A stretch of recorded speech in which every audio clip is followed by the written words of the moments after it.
Good morning, 5th and 6th graders. I hope that you had a great week. I am looking forward to grading your history tests and seeing how you did on chapter number 14.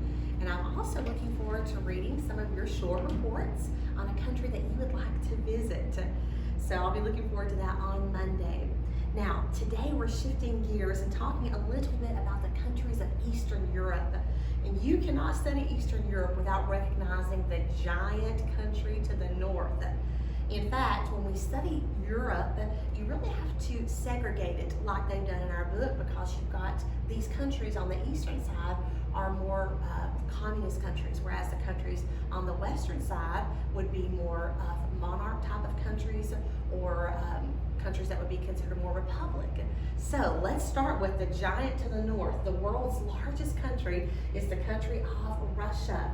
Russia is a predominantly communist country. Remember, communism is a system of government that believes there is no God and allows the people little or no freedom. This is a picture of St. Basil's Cathedral. This is in Moscow's Red Square. It has 9 chapels with these unique onion-shaped domes, and now it's a museum rather than a place of worship. These are called matryoshkis, and they are Russian nesting dolls. These types of dolls have small ones encased in larger ones, and then you can put it inside of another larger one.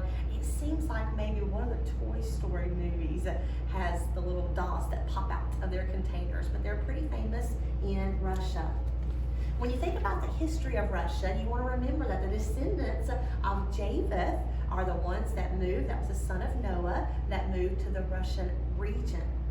Later, in about the 9th century, you had a Viking tribe. We talked about the Vikings in the last chapter. That tribe was called Rus, that inhabited the land of Russia as well. In 988 AD, Vladimir the Saint introduced a form of Christianity to Russia called Eastern Orthodoxy. And then Ivan III was their first true national leader. Ivan IV took the title of Tsar, which is simply another word for, or the Russian word for, emperor. He was sometimes called Ivan the Terrible as well. And you also have Tsar Nicholas I, along with Catherine the Great, Peter the Great, and Alexander I. These were different czars of Russia. One that has greatly intrigued me, though, is this gentleman, Tsar Nicholas II.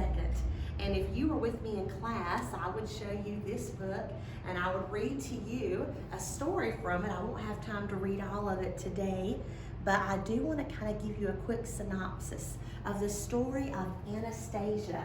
She was the youngest daughter of Tsar Nicholas II.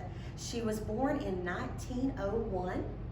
And she loved life. This particular story said that she had private tutors, she lived in grand palaces, she had a very sunny disposition.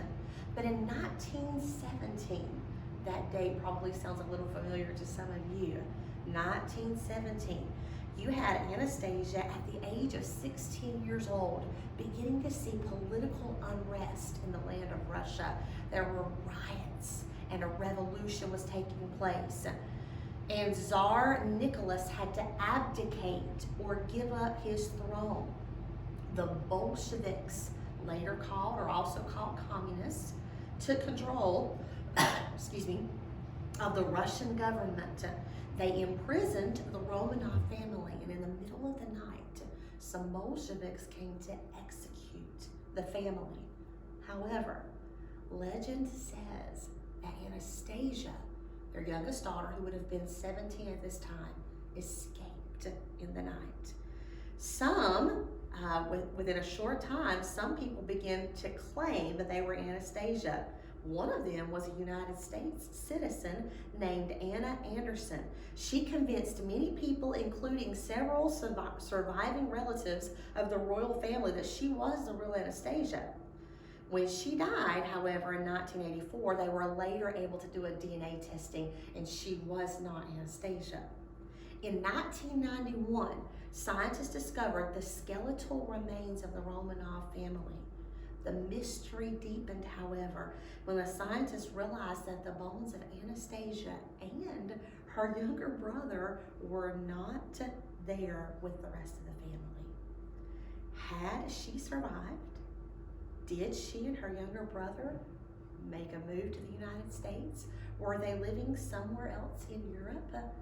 The fates of Anastasia and her brother remain a mystery to this day. I wanted to share that with you because I find it quite intriguing and I love a good mystery.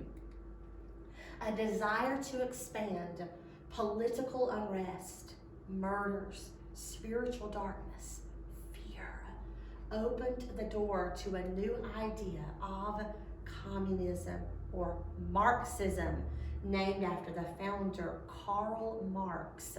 He was a German Jew that had actually been exposed to Christianity but denied it. And he began to plant the seeds of communism that would grow and spread throughout all of Russia and many of the Eastern European countries, and introducing some of these men that we'll talk about next week. Now, in addition to this video, I will be sending another video out very shortly that introduces our new map. I will have a couple of helpers with me that will help to introduce the song and chant for this section of Europe. I hope you have a great day.